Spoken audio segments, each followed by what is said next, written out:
મોરબીમાં વ્યાજખોરોના ત્રાસથી હોટલના ધંધાર્થીએ કરેલ આપઘાત. આ બનાવમાં 7 વ્યાજખોરો સામે ફરિયાદ. મોરબીમાં હોટલના ધંધાર્થીએ રૂપિયાની જરૂર પડતા અલગ અલગ વ્યક્તિઓ પાસેથી વ્યાજે રૂપિયા લીધા હતા.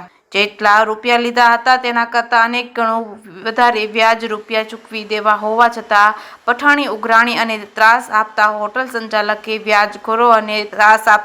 સંચાલકે વ્યાજખોરોના ત્રાસથી કંટાળી આપઘાત કરી લીધો હતો. આ બનાવ અંગે મૃતકના દીકરાએ મોરબી શહેર એ ડિવિઝન પોલીસ સ્ટેશન ખાતે 7 શખ્સોની સામે ફરિયાદ નોંધાવતા પોલીસે 3 આરોપીની ધરપકડ કરી હતી. બાકીના આરોપીઓને પકડવા માટે ચક્રો ગતિમાન કર્યા હતા. બાબતે વાત કરીએ તો મોરબીના આલપાડ રોડ પર આવેલા રામદેવ પીરના મંદિર વાળી શેરીમાં તિરુપતિ સોસાયટી ખાતે રહેતા નીરવભાઈ અશ્વિનભાઈ પોપલિયા ઉંમર વર્ષ 34 મોરબી શહેર એ ડિવિઝન પોલીસ સ્ટેશન ખાતે ઇમરાન ગુલામભાઈ માકડિયા રહે મોરબી, અજય ભટ્ટ રહે વાઘપરા મોરબી, ગિરિરાજસિંહ ગોહિલ રહે રાજકોટ, ભરત રબારી રહે ધોળા, અજીત જયસંગભાઈ રાઠોડ રહે new Gujarat housing board Morbi, Vipul Jaysangbhai Rathod રહે નવલખી રોડ મોરબી તથા કિશનભાઈ રબારી રહે મકનસર તાલુકો મોરબી સામે ફરિયાદ નોંધાવી હતી. જેમાં તેમણે જણાવ્યું હતું કે તેના પિતા અશ્વિનભાઈ હરકજીભાઈ બોપલિયા ઉંમર વર્ષ 50 ઇમરાન માકડિયા પાસેથી 12.50 લાખ રૂપિયા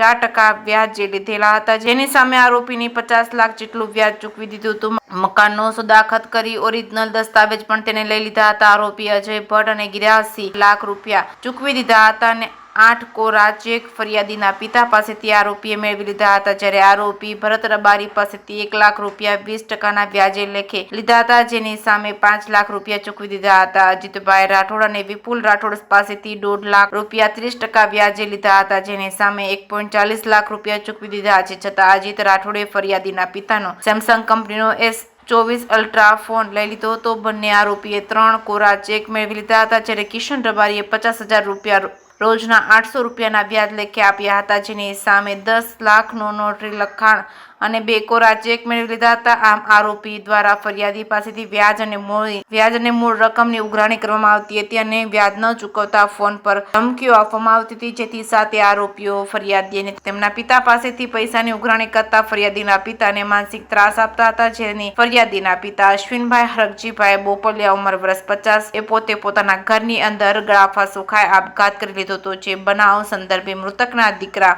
એ નોંધાવેલ ફરિયાદના આધારે પોલીસે ગુનો નોંધી આરોપીઓને પકડવા માટે કાર્યવાહી શરૂ કરી છે. અને આ ગુનામાં તપાસના અધિકારી PSI જેવી ઝાલાએ કિશન મનુ રાઠોડ રબારી રહે સીતારામ સોસાયટી શેરી નંબર 1 ગોકુલનગર મકનસર મોરબી, લાલજી ઉર્ફે ભરત અણદા રાઠોડ રહે થોળા તાલુકો મોરબી અને ગિરિરાજસિંહ પ્રદ્યુમનસિંહ ગોહિલ દરબાર રહે વિમલનગર પુષ્કરધામ પાછળ યુનિવર્સિટી રોડ રાજકોટની ધરપકડ કરી હતી. બાકીના આરોપીઓને પકડવા માટે ચક્રો ગતિમાન કર્યા છે. જે સિંહ ગુજરાતી સાથે શ્રીકાંત પટેલ મોરબી.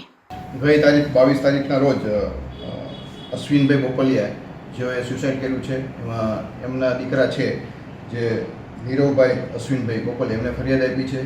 એમને કુલ 7 લોકો વિરુદ્ધ ફરિયાદ આપી છે. જેઓ વ્યાજે પૈસા લીધેલા હોય એ આશરે 70 લાખ રૂપિયા જેટલા હોય. જુદી જુદી રકમ કોઈ 4%, કોઈ 10% અને 20-30%ના ઓલાથી લીધેલો હોય અને વારંવાર પૈસાની ઉઘરાણી કરતા હોય. જેથી તેઓના ત્રાસથી પોતે આત્મહત્યા કરી લીધી છે.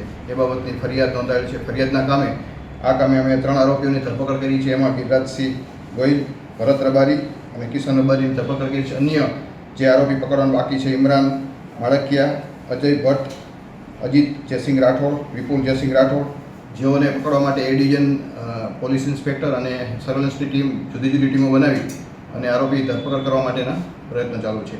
સાહેબ, અને કેટલા ટાઈમ પહેલાં પૈસા લીધેલા હતા અને કયા કારણોસર લીધેલા હતા એવું કંઈ? એને અત્યારે પોતાના ધંધા માટે અને બીજી એની અલગ અલગ લોકો પાસેથી જુદી જુદી રીતના પૈસા લીધા. તેના પૈસાના ઓલામાં એવો ફસાયેલા હતા. એમાં એનું અલગ અલગ વ્યાજ હતું. અમુક રકમ એ ચૂકવવાની બાકી હતી. એમાં ઉઘરાણી પણ એને બાકી હતી. ખેતરની ઉપર વેચી નાખ્યું છે. હા, એની અત્યારે ઊંડાણપૂર્વક તપાસ ચાલુ છે. જે એને કોની પાસેથી કેટલા પૈસા લીધેલા હતા અને અમુક ચેકો આપેલા હતા. તો એ બાબતે અત્યારે એ ડિવિઝનના PSI તપાસ ચલાવી રહ્યા છે. સાહેબ, પોલીસ દ્વારા જ તે અમે જુદી જુદી રાષ્ટ્રીયકૃત બેન્કો અને એ ડિવિઝન પોલીસ સ્ટેશન ખાતે એક મીડિયાના માધ્યમથી અગાઉ જાહેરાત આપી અને જે લોકોને પણ લોનની જરૂરિયાત હોય એવા લોન લેવી હોય તો એની બેન્કોની અહીંયા સાથે રાખી અને એનો એક લોક દરબાર યોજવામાં આવ્યો હતો. અને એ સાથે સાથે અમે પણ એવું આયોજન કર્યું હતું કે જે કોઈ આવા વ્યાજે લીધેલા પૈસા હોય અને એને કોઈ ઉઘરાણી માટે કોઈ ધમકાવતા હોય તો એને ફરિયાદ આપવા માટે પણ જણાવેલું હતું. એની ફરિયાદો પણ લીધેલી હતી.